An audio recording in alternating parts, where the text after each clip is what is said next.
জয়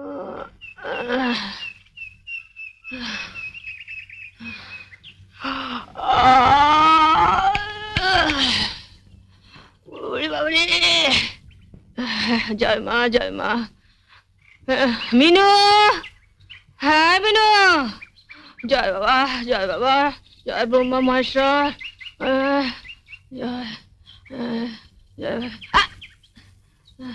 জয় দুর্গা লক্ষ্মী সরস্বতী, জয় জয় ভগবান দেবতা। আমায় ডাকছো? দেবতা।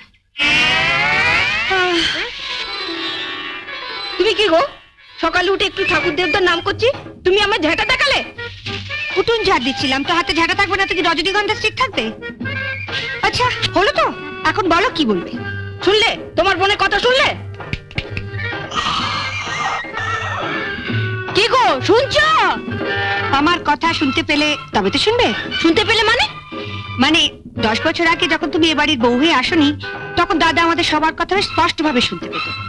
তারপরে এই 10 বছর ধরে তুমি দাদার কানে ऐसा মন্ত্র ঢেলেছো যে তোমার সব মন্ত্রগুলো জমাট বেঁধে গিয়ে দাদার কান দুটো জাম হয়ে গেছে। তুমি একটু উঁচু স্বরে কথা বলো তো, তাই তোমার কথাগুলো ফাঁক ফোকর দিয়ে দাদার কানে পৌঁছে যায়, কিন্তু আমাদের নো এন্ট্রি। তুমি হাসছো? ওর কথা শুনলে গা পিত্তে জ্বলে যায়। কি শুনতে বলছি? তুমিও দাদার মতো দুটো কানে নো এন্ট্রি বোর্ড ঝুলিয়ে নিলেই পারো না। এখন তাড়াতাড়ি বলো কেন ডেকেছো? ওদিকে আমার অনেক কাজ পড়ে আছে। আগে মশারি তুলে, বিছানাপত্র ঝেড়ে, তারপর ঘর ঝাড় দিয়ে, তারপর আমার জন্য 1 কাপ গরম চা, একটু আদা দিস। কাল রাতে হঠাৎ ঠান্ডা লেগে গেছে, গলাটা কেমন ব্যথা ব্যথা করছে। তোমাদের সংসারে কেন যে আমি মা দুর্গা হয়ে জন্মালাম না? হঠাৎ এই কথা বলছো? না মানে মা দুর্গা হয়ে জন্মালে আমার কেমন 10খানা হাত থাকতো। একখানা হাতে তোমার মশারি তুলতাম, আরেকখানা হাতে তোমার বিছানার চাদর পাল্টে দিতাম, আরেকখানা হাতে ঝাড় দিতাম, আরেকখানা মানে আদা আদা থেতলাতাম। শুনলে না দাদা বললো আদা দিয়ে চা করে নিয়ে। আদাটা আগে না থেতলালে চাটা করবো কি করে? যাই এক এক করে কাজগুলো সারি। ওদিকে আমার এক দাদা কাজ পড়ে আছে। তা আগে থেতলাবো না ঝাঁটাবো? ঝাঁটাবে মানে আগে উঠোতে ঝাড় দিয়ে দেবো না দাদার জন্য আদা থেতলে চা করে আনবো? তোমার যা ইচ্ছে তাই করো, মেয়ে হয়েছে একখানা। আরে বরঞ্চ ঝাঁটাই। তুমি আমার উপর যা রেগে আছো, সব কাজ ফেলে দাদার জন্য আদা থেতলে চা করে আনলে তুমি আমার ভালো মানুষ দাদাটাকেই থেতলে দেবে। এখন তো হ্যাঁ হ্যাঁ করে হাসছো, বিয়ে দেবার সময় বুঝবে পাত্র জুটলে হয়। না জুটার কি আছে, দেখতে শুনতে ভালো, কাজকর্ম জানে। কিন্তু যে একখানা মুখ, 7 দিন বাদে দেখবে শ্বশুর বাড়ির লোক হিড়ির করে টানতে টানতে এসে ফেরত দিয়ে যাবে। না না না, তোমাকে যখন বিয়ের 10 বছর বাদেও বাপের বাড়িতে ফেরত দিয়ে আসেনি, তখন ওকেই বা। কি বললে? তা নয় আমি। হ্যাঁ তুমি ভেবেছোটা কি সকাল থেকে বর্দার ঘরে বিছানাপত্র তুলছো, ঘর ঝাড় দিচ্ছ? কেন আমরা কি সংসারে টাকা দিই না? বর্দা শুধু একাই দেয়? সকাল থেকে ডেকে ডেকে পরে গলা ব্যথা হয়ে গেল। তাহলে তোমাকে বেশ করে থেতলে দিই। কি বললে? আমায় থেতলে দেবে? আহ, তোমাদের সবারই এক দোষ। কথাটা শেষ করতে দেবে তো? বর্দার ঠান্ডা লেগে গলা ব্যথা হয়েছে, তাই আদা থেতলে চা করে দেবো। আর তুমি বলে না যে আমার জন্য চেঁচিয়ে চেঁচিয়ে গলা ব্যথা হয়েছে, তোমাকে একটু থেতলে। কাকা মাচা পর হলেও চলবে। আগে এই শাড়িটা নাও, শাড়িটা সাবান দিয়ে কাচবে, কেচে মার দেবে, মার দিয়ে ছাদে গিয়ে শুকোতে দেবে। আর হাতে একটা কঞ্চি নিয়ে দাঁড়িয়ে থাকবে, দেখবে শাড়িতে কাক না বসে, বুঝলে? তারপর শাড়িটা শুকোলে ইস্ত্রি করবে, ইস্ত্রি করে আমার হাতে এনে দেবে। আমি এই শাড়িটা পরে সন্ধ্যেবেলা দাদার আশীর্বাদে যাবো। দাঁড়াও, তুমি তো গড়গড় করে বলে গেলে। আমি ঠিক বুঝতে পারছি কিনা দেখি। শাড়িটা নিলুম, এটাকে সাবান দিয়ে কাচলুম, তারপর ছাদে গিয়ে শুকোতে দিলুম, তারপর একটা কঞ্চি নিয়ে রোদ্রের মধ্যে দাঁড়িয়ে রইল যাতে কাকে না করে, তারপর এটা সন্ধ্যাবেলা ইস্ত্রি করে তোমায় দিলুম। ঠিক আছে, বুঝতে পেরেছি। না ঠিক নেই। ঠিক নেই? কাঁচার পর মারটাকে দেবে? মারের কথা তো তুমি ভুলে গেলে। কি যে বলে বৌদি, মারের কথা আমি বলে যাব? মারটা কখন কিভাবে দিতে হয় সেটা আমার ঠিক মনে আছে। আমি ঠিক সময় মতো দিয়ে দেবো। আর এমন মোলায়েম ভাবে দেবো না বৌদি, তুমি টেরও পাবে না। কি বললে? ওগো শুনছো? আমার চাটা কখন দিবে? এই মরেছি। আগে চাটা দেবো না মারটা দেবো সেটা বৌদির সঙ্গে কথা বলে জানিয়ে দিও, সেই মতো দেবো।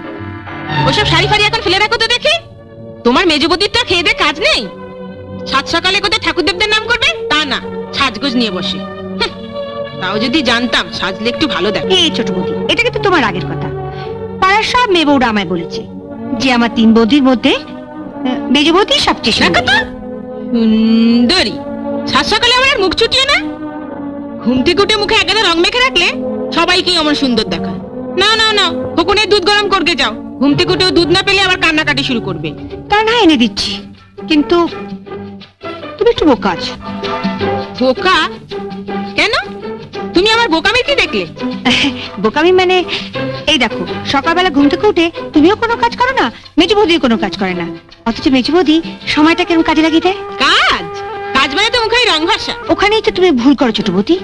মেজো বৌদি সকালবেলা ঘুম থেকে উঠে থোড়াই মুখে রং লাগায়, মাখে অন্য জিনিস। অন্য জিনিস? তবে আর বলছি কি, তুমি আবার কাউকে বলবে না বলো। মেজো বৌদি আমাকে বারণ করে দিয়েছে, আমি যেন ছোট বৌদি আর বড় বৌদিকে কিচ্ছু না বলি। না না, বলবো না, তুমি বলো। ঠিক তো? মেজো বৌদি গালে কি মাখে জানো? কি মাখে? দাঁড়াও, দরজাটা বন্ধ করে আসি। এই আমি রোজ সকালবেলা মেজো বৌদিকে 100 গ্রাম মুসুরির ডালের সঙ্গে 2 আঁটি ধনেপাতা বেটে দিই, আর সেটা না মেজো বৌদি বেশ ভালো করে গালে মাখে, তারপর ফুসফুটে ফ্যান চালিয়ে ঘন্টা দেড়েক ধরে শুকোয়। আর সেই সময় মেজো বৌদি ঘাড় পর্যন্ত হেলায় না, আরে কথা পর্যন্ত বলে না, পাছে গালের চামড়া টান পড়ে যায়।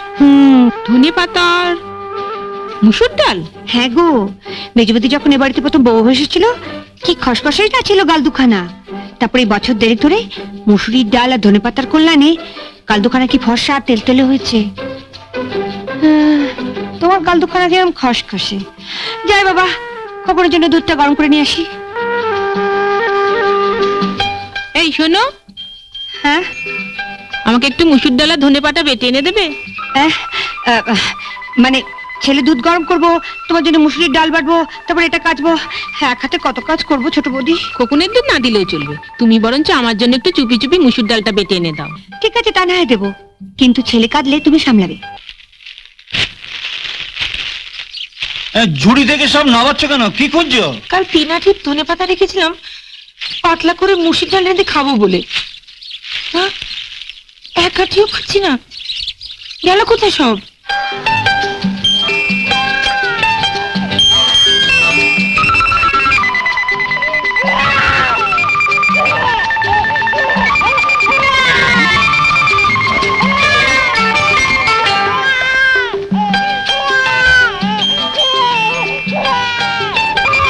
সাত সকালে গালে সব কি ঘষছো? বলছি খোকন যে কাটছে শুনতে পাচ্ছ না? আরে কি বলতে চাইছো তুমি? কি সর্বনাশ, কথা বলতে পারছো না? কাল রাতে তো বেশ কথা বলতে পারছিলে, কি হলো আবার? বস বস দেখি, কোথায় অসুবিধা হচ্ছে? ডাক্তার ডাকবো? আরে কি অসুবিধা হচ্ছে বলবি কি? কি হয়েছে আমার যে ডাক্তার ডাকবে? যাও, বাচ্চাটা কাঁদছে, তাকে কি থামাও। তখন থেকে ইশারা করলাম, সেই আমাকে কথা বলিয়ে দিলে। কবে যে তোমার মাথায় বুদ্ধি হবে? আমাকে আবার নতুন করে শুরু করতে হবে। কি শুরু করবে? দেখছো না কি করছি? দেখছি তো সেই তখন থেকে। কি মাখছো সব গালে? আসতে বলো, তোমার মেজো বৌদি শুনে ফেললেই কি জানবে? ওর গালের রং ফর্সা আর তেল তেলে হওয়ার গোপন রহস্যটা আমি জেনে ফেলেছি। তুমি যেন আবার মেজো বৌদিকে কিছু বলতে যেও না। লক্ষ্মীটি, ছেলেটাকে একটু সামলাও, আমি একটু গালে ভালো করে ঘষে নিই। এসো বাবু, এসো এসো। মিনু, এই মিনু। মিনুকে আবার ডাকছো কেন? হ্যাঁ ও ও আয় আয় আয় আয়। এই মিনু শোন, হ্যাঁ? তুই ওকে বলেছিস ধনে পাতা আর মুসুর ডাল বাটা গালে মাখলে গালের রং ফর্সা হয়? তোর বৌদির জন্য তো জীবনে অনেক কিছুই করলাম, এবার দেখছি গামবুট পরে বনে বাজারে যেতে হবে। চল চল, তোকে দুধ খাই আনি। কেন বনে বাজারে যেতে হবে কেন? তোমার গালের যা রং ওটা ফর্সা করা ধনে পাতার কাজ নয়, এর জন্য বিচুটি পাতা লাগবে। তা বিচুটি পাতা তো ধনে পাতার মতো বাজারে কিনতে পাওয়া যায় না। বিচুটি পাতা পেতে হলে আমাকে ওই বন বাজারে যেতে হবে। কাল থেকে ওই ধনে পাতার বদলে গালে বিচুটি পাতা ঘষো, তাহলে যদি কেলটে রংটা খুলে গিয়ে একটু ফর্সা রং বেরোয়। কি কি বললে তুমি?